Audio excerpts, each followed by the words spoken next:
और सारी दुनिया को दिखा दिया। सीरीज में सुपर कंप्यूटर दुनिया के देशों ने पहली बार देखा बनते हुए, वो भारत में बना और वो सुपर कंप्यूटर बना। फिर उस टीम ने दूसरा बनाया, फिर तीसरा बनाया और अब हिंदुस्तान ने अभी तक 56 से ज़्यादा सुपर कंप्यूटर बनाकर दूसरे देशों को बेच दिए और कनाडा जैसे देशों ने हमारे सुपर कंप्यूटर खरीदे। अब तो अमेरिका हमारे सुपर कंप्यूटर खरीदने को चाहता है। कारण पता है क्या है? भारत का सुपर कंप्यूटर अमेरिका से 10 गुना सस्ता है और 100 गुना ज़्यादा स्पीड पे काम करता है।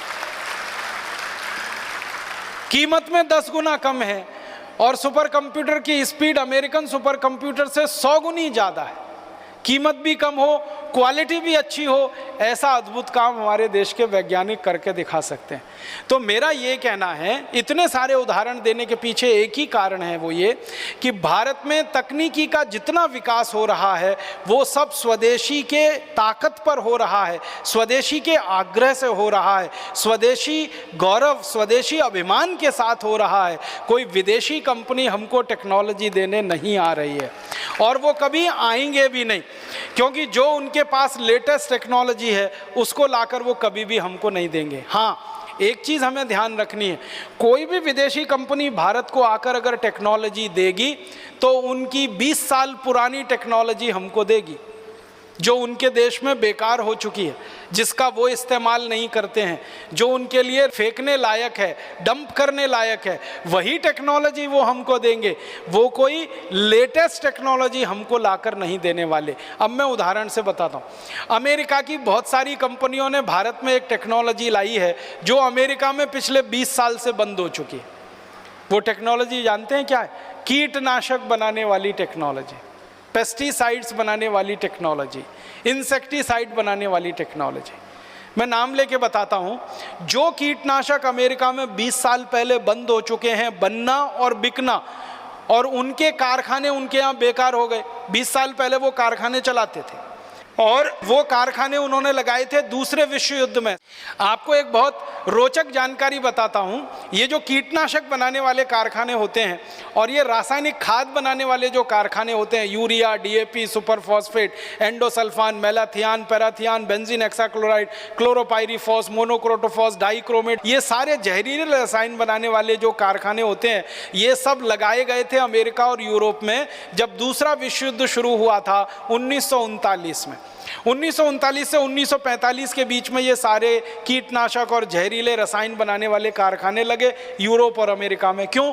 क्योंकि उस समय बम बनाने में इन सभी जहरीले रसायनों का इस्तेमाल होता था और दूसरे विश्व युद्ध में लाखों करोड़ों रुपए के बम बिके हैं, हथियार बिके हैं, ये सब आप जानते हैं। और उन हथियारों और बम के कारण 2 करोड़ से ज़्यादा लोग मरे हैं दूसरे विश्व युद्ध में, ये भी आप जानते हैं।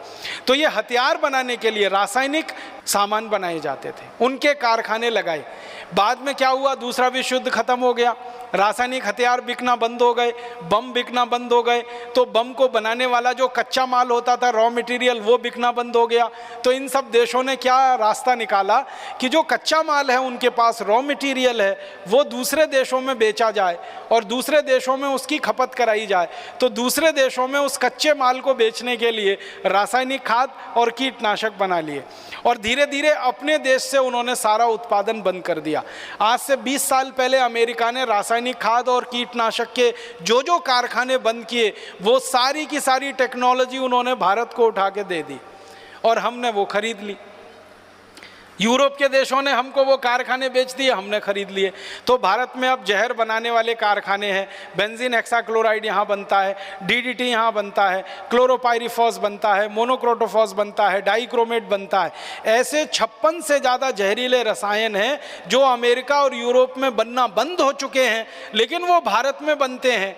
यहाँ पर उनका माल बिकता है, बेचे जाते हैं और किसानों को फंसा कर खेतों में उनको डलवाया जाता है। ये टेक्नोलॉजी विदेशों ने हमको दी है और इस टेक्नोलॉजी का जानते हैं साइड इफ़ेक्ट कितना है। एक ही घटना सुनाता हूँ, आप उससे अंदाज़ा लगाइए।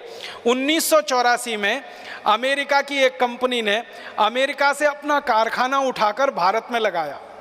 उस कंपनी का नाम था यूनियन कार्बाइड और वो कारखाना लगा भोपाल में, और भोपाल में लगा बहुत घनी बस्ती के बीच में, जवाहर नगर में।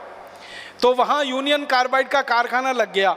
उस कारखाने में उन्होंने एक जहरीला सामान बनाना शुरू किया जिसका नाम था 777 एक कीटनाशक वो बनाते थे। उसमें जहरीले रसायन और गैसों का इस्तेमाल करते थे और एक दिन वो जहरीली गैस का सिलेंडर फट गया, उसमें से हज़ारों टन जहरीली गैस निकली और भोपाल में 17,000 लोग एक ही रात में तड़प तड़प कर मर गए और 1 लाख से ज़्यादा लोग जिंदगी भर के लिए विकलांग हो गए। किसी के फेफड़े गल गए, किसी की किडनी खराब हो गई, किसी का लीवर चला गया, किसी की आंखें चली गई, किसी की सुनने की शक्ति चली गई, किसी की प्रोक्रिएशन की ताकत खत्म हो गई। ऐसी विकलांगता में 1 लाख से ज़्यादा लोग, और आने वाली पीढ़ियों पर उसका असर है क्योंकि अभी तक भोपाल में बच्चे पैदा होते हैं, इस दुर्घटना के बाद वो विकलांग पैदा होते हैं, जबकि इस घटना को 25 साल से ज़्यादा गुजर गए।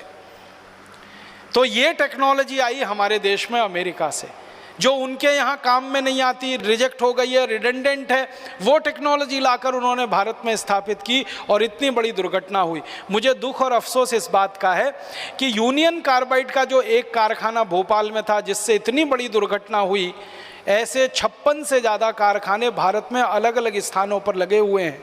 अमेरिका और यूरोप की देशों की लाई हुई रद्दी से रद्दी तकनीकी उसमें इस्तेमाल की जा रही है और जहर का उत्पादन किया जा रहा है और ये जहर भारत के किसानों को बेचा जा रहा है।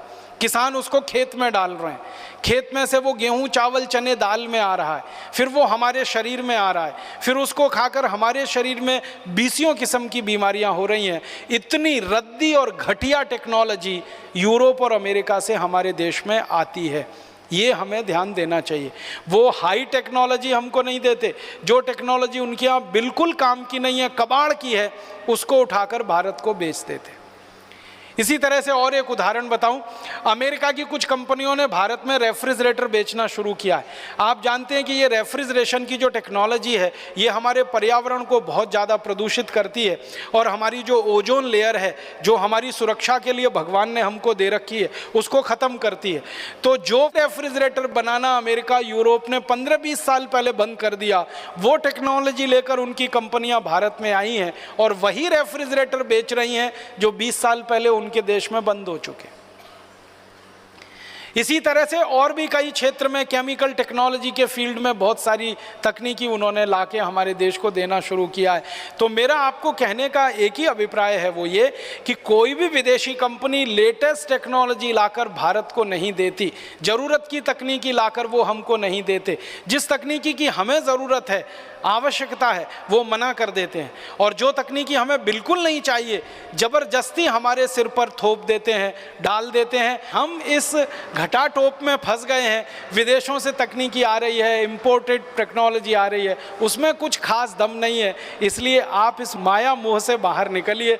कोई टेक्नोलॉजी उनके यहाँ से आती नहीं है। जो टेक्नोलॉजी बनाते हैं वो हम बनाते हैं। विकास करना होता है देश का, हम करते हैं, और आगे बढ़ाना होता है तो हम बढ़ाते हैं। विदेशी कंपनियां तो एक ही चीज़ लेके आती हैं, जो रद्दी टेक्नोलॉजी उनके यहाँ चल नहीं सकती उसको लाकर यहाँ फेंक दें, और जो वस्तुएं उनके यहाँ इस्तेमाल नहीं हो सकती उनको लाकर यहाँ पर फेंक दें।